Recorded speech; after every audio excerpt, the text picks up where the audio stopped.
பாடமாக நின்று கொண்டிருக்கிறாரே தலைவர் கலைஞர் அவர்களுடைய நூற்றாண்டு விழா கொண்டாடப்பட்டிருக்கிறது. யார் மீதும் விமர்சனம் வைக்கலாம். ஆனால் என்றாவது ஒரு நாள் அவரை நேரில் சந்திக்க வேண்டும் என்பதை மனதில் வைத்து விமர்சியுங்கள் என்று சொன்னவர் தலைவர் கலைஞர் அவர்கள். அதனால்தான் அவரை படமாக இல்லை பாடமாக நிற்கிறார் என்று நான் குறிப்பிட்டேன். அவரது நூற்றாண்டு கொண்டாடும் வேளையில் இப்பேரவையின் தலைவராக பணியாற்றும் வாய்ப்பை திரு மு அப்பாவு அவர்கள் பெற்றிருக்கிறார்.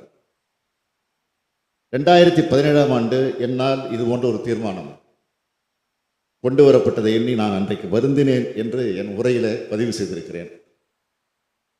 ஆனால் இத்தீர்மானம் இன்றைக்கு கொண்டு வரப்பட்டதன் மூலம் கடந்த பேரவைகளின் செயல்பாடுகள், அன்றைய பேரவைத் தலைவர் ஜனநாயகத்தை மதியாது நடந்து கொண்ட முறைகளை பற்றியும் இங்கே உள்ள நம்முடைய பேரவை முன்னவர் உள்ளிட்ட பல்வேறு உறுப்பினர்களுக்கும்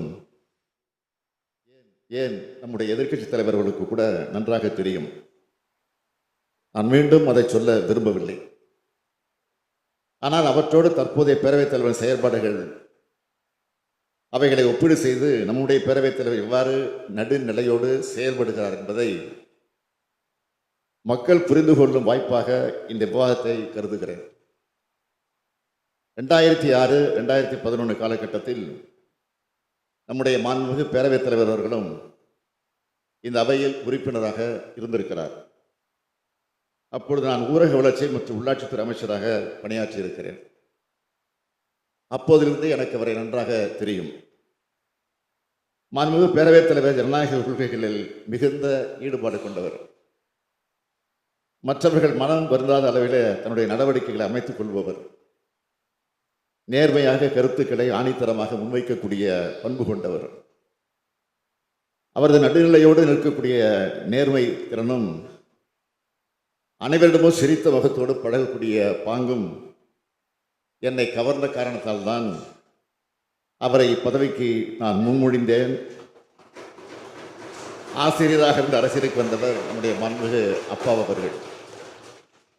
கனிவானவர், ஆனால் அதே நேரத்தில் கண்டிப்பானவர். இவை ரெண்டுமே பேரவைக்கு தேவை என்பதை அனைவரும் ஏற்றுக்கொள்வீர்கள் என்று நான் நினைக்கிறேன். இவை இல்லாவிட்டால் அவை கண்ணியத்தோடு கட்டுப்பாட்டோடு நடத்த இயலாது. அதுபோல பேரவையை நடத்திவிட முடியாது.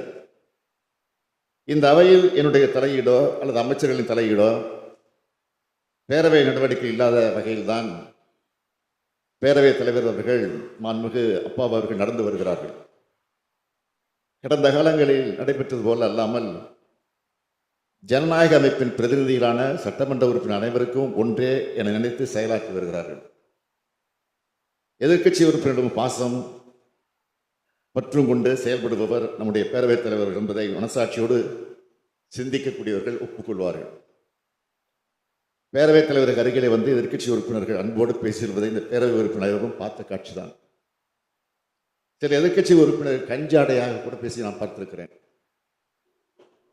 தங்கள் எண்ணத்தை குறிப்பால் உணர்த்துவதையும் உங்களில் பலரும் பார்த்திருக்கலாம். எங்களை பொறுத்தவரையில் விவாதங்களில் விருப்பு விருப்பின்றி நாகரிகமாக வாதங்களை வைக்க வேண்டும் என்பதில் அசைக்க முடியாத நம்பிக்கை கொண்டவர்கள்.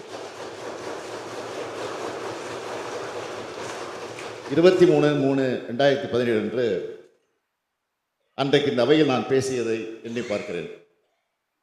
எத்தனை விதிமீறல்கள், மரபுகளிலிருந்து விலகல்கள் என்னுடைய உரையில் அன்றைக்கு நான் சுட்டிக்காட்டியுள்ளேன்.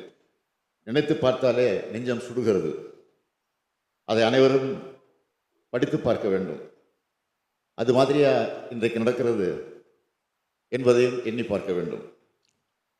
நான் அன்றைக்கு உள்ளபடி வேதனைப்பட்டேன். அந்த வேதனை வெளிப்பாடாகத்தான் அதை மீண்டும் தொடரக்கூடாது என்று நான் முடிவெடுத்தேன்.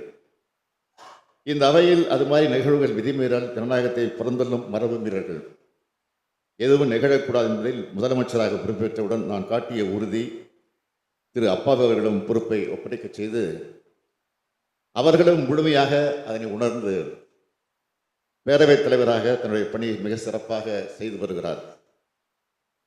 அனைவரையும் ஒரே கண்ணோட்டத்தோடு பார்த்து செயலாற்றுகிறார். இந்த தீர்மானம் திரு மு அப்பாவு அவர்கள் மீது சில அஇஅதிமுக உறுப்பினர்களால் கொண்டு வரப்பட்டிருக்கிறது. இதையொட்டி அவர்கள் வைத்த வாதங்களில் உண்மைக்கு மாறான செய்திகள் உள்ள காரணத்தால் அதனை மறுத்து விளக்கத்தை எடுத்து வைத்து பேரவைத் தலைவரின் நடுநிலையை பறைசாற்ற வேண்டிய கட்டுப்பாடு, கடமை, பொறுப்பு முதலமைச்சருக்கும் உள்ளது. இங்கே உள்ள அனைத்து உறுப்பினர்களுக்கும் உள்ளது. அவைக்கு ஒவ்வாத வார்த்தைகளாக அன்றைக்கு பயன்படுத்தப்பட்ட பல சொற்கள், அருகதை, தகுதி, என்ன யோக்கியதை இருக்கிறது என்று திமுக உறுப்பினர்களை பார்த்து அன்றைக்கு பேசப்பட்ட வார்த்தைகள் இன்றைக்கு அவையில் பேசப்படுமானால் உடனே பேரவைத் தலைவரால் அந்த வார்த்தைகள் நீக்கப்பட்டுள்ளன. அன்றைக்கு ஆளுங்கட்சி உறுப்பினர் பேசினால் அவை குறிப்பில் இடம்பெறும், திமுக உறுப்பினர் பேசினால் நீக்கப்படும் என்ற நிலை. இன்றைக்கு மாண்புமிகு பேரவைத் தலைவர் அப்படியா நடந்து கொள்கிறார்? இப்பொழுது நடந்து கொள்கிறார்? இல்லை. நம்முடைய பேரவைத் தலைவர் அவர்கள் அதிமுக உறுப்பினர் பேசுகிற இது போன்ற ஒன்றிருந்த வார்த்தைகளை கூட விட்டுவிடுகிறார். ஆளுங்கட்சி உறுப்பினர்கள் கண்டிப்பாக நடந்து கொள்கிறார்கள் என அமைச்சர்கள் உறுப்பினர்கள் சொல்லும்போது அதை கேட்டு உள்ளபடியே என் மனம் மகிழ்ச்சி அடைகிறது. ஏனென்றால் எதிர்க்கட்சி உறுப்பினர்களுக்கு தான் அதிக வாய்ப்புகள் தர வேண்டும். அவர்கள் இந்த அரசின் செயல்பாட்டின் செம்மைப்படுத்துவதாக இருக்கிற காரணத்தால் தலைவர் கலைஞர் அவர்கள் வெளிநடக்கும் திராவிட மாடல் அரசுக்கு அந்த எண்ணம் உண்டு. பல நேரங்களில் கடந்த காலங்களில் நான் பெற்ற கசப்பான உணர்வு என்னுடைய நினைவுக்கு வரும்.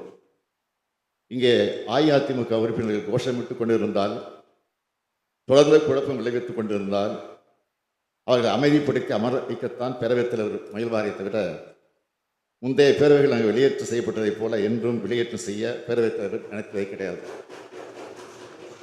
கூட்டணியில் உள்ள எங்கள் கட்சி உறுப்பினர்கள் மானிய கோரிக்கை மீதான விவாதங்களை பங்கு பெற முன்பு அளிக்கப்பட்டது போல தனியே வாய்ப்பளிக்காமல் எங்கள் கணக்கிலேயே பேரவைத் தலைவர் சேர்த்து விடுகிறார். கேட்டால் உதயசூரியன் சின்னத்தில் நின்று வென்றவர்கள் என்று காரணத்தான் என்பார். அது மாதிரியா முன்னர் நடந்தது? ஒன்று இரண்டு விஷயங்களை இந்த அவையின் கவனத்திற்கு கொண்டு வர விரும்புகிறேன். கடந்த 10/1/2025 அன்று ஆளுநர் உரைக்கு நன்றி தெரிவிக்கக்கூடிய தீர்மானத்தின் மீதான விவாதம் நடைபெற்றது. மாண்புமிகு எதிர்க்கட்சி தலைவர் கலைஞர் அவர்கள் உரையாற்றினார்கள். மாண்புமிகு எதிர்க்கட்சி தலைவர் அவர்கள் இங்கே உரையாற்றினார்கள். எப்பொழுது? 10/1/2025 அன்று ஆளுநர் உரைக்கு நன்றி தெரிவிக்கக்கூடிய தீர்மானம் 1:40 மணிக்கு தொடங்கி 4:32 மணிக்குத்தான் முடித்தார். 2 மணி நேரம் 52 நிமிடம் பேசியிருக்கிறார். அமைச்சர்கள் குறுக்கீடுகள் 1 மணி நேரம். எதிர்க்கட்சி தலைவர் பேசியது மட்டும் 1 மணி 51 நிமிஷம். இங்கே எதிர்க்கட்சிகள் குறிப்பாக அஇஅதிமுக உறுப்பினர் உரையாற்றுகையில் அமைச்சர்கள் விளக்கம் அளித்தால் உரை முடித்த பிறகு விளக்கம் அளிக்கலாம் என அமர வைத்திருக்கிறார். அதே நேரத்தில் எதிர்க்கட்சி தலைவர் உள்ளிட்ட முன்வரிசை தலைவர் இருந்தால் உடன் அனுமதி அளித்திருக்கிறார். நான் குறையாக சொல்லவில்லை, பெருமையாக சொல்லுகிறேன். அமைச்சர்கள் குறுக்கீடும் வைக்கப்பட்டிருக்கிறது. ஆனால் உறுப்பினர் பேசுகிற நேரத்தை மட்டும் கணக்கிட்டு இங்கே உள்ள ஸ்கிரீனிலே காண்பிக்கிறார்கள். அனைத்து வகைகளிலும் எங்களை லாக் செய்கிறார் என்று எங்கள் கட்சி உறுப்பினர் சொன்னாலும் சுதந்திர காற்றை இந்த பேரவை தற்போது சுவாசிக்கிற காரணத்தால் பேரவைத் தலைவர் செயல்பாட்டினை எண்ணி மகிழ்ச்சி அடைகிறேன். பேரவைத் தலைவராக மட்டுமல்ல, பேரவை கடைபிடிக்க வேண்டிய பண்பாட்டின் தலைவராக மாண்புமிகு அப்பா அவர்கள் செயல்பட்டுள்ளார் என்று நான் குறிப்பிட விரும்புகிறேன். பல நாட்களில் அஇஅதிமுக உறுப்பினர்கள் பேச அனுமதித்துவிட்டு திமுக உறுப்பினர்கள் பேச பெயர் பட்டியல் இடம்பெறும் பெற்றிருந்தும் இன்னொரு நாள் பேசலாம் என்று சொல்லி தவிர்த்திருக்கிறார். பேரவைத் தலைவர்களுடைய செயல்பாடுகளை எதிர்க்கட்சி உறுப்பினர்கள் வெளிப்படையாக பாராட்ட முடியாதவர்கள் கூட மனதிற்குள் பாராட்டி கொண்டு தான் இருப்பார்கள்.